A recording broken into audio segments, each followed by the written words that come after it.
Skambėjo jauno dar moksleivio, bet jau režisieriaus Antano Žigavičiaus dokumentinio filmo Ligoninė premjera. Tai pirmasis dokumentinis ir pirmasis pilnametražis Žigavičiaus filmas, kurio pagrindą sudaro 3 skirtingų ir labai spalvingų asmenybių pokalbis bei iš anksto numatytų klausimų.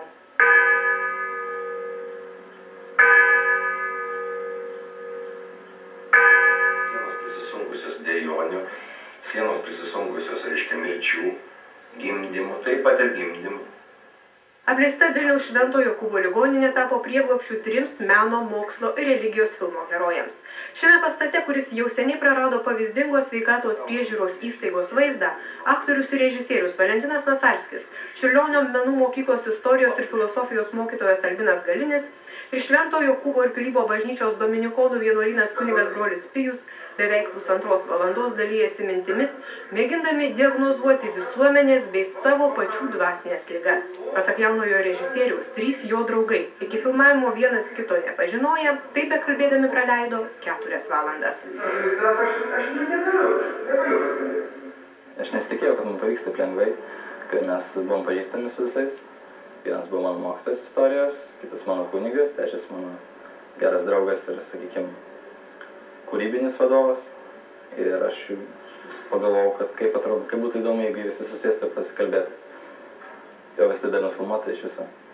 Ir kiekvienam pasiūliau ir visi sutiko iš karto. Antanas Žigavičius, Čiurlionio menų mokyklos moksleivis, su neoficialia, nepriklausoma kino kompanija Igniron Cinema jau 3 metus kuria ir pristato vaidybinius ir animacinius trumpametražius filmus.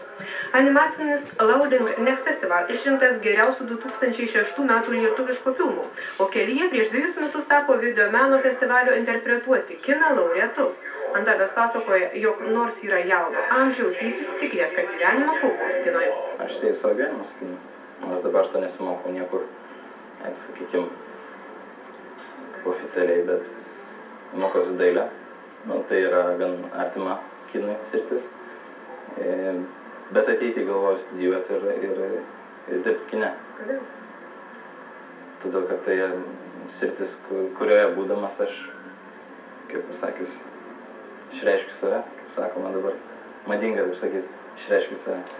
Svarbiau yra užduoti teisingą klausimą. Režisierius tikina, kad tik ryt per premjerą filmą pirmą kartą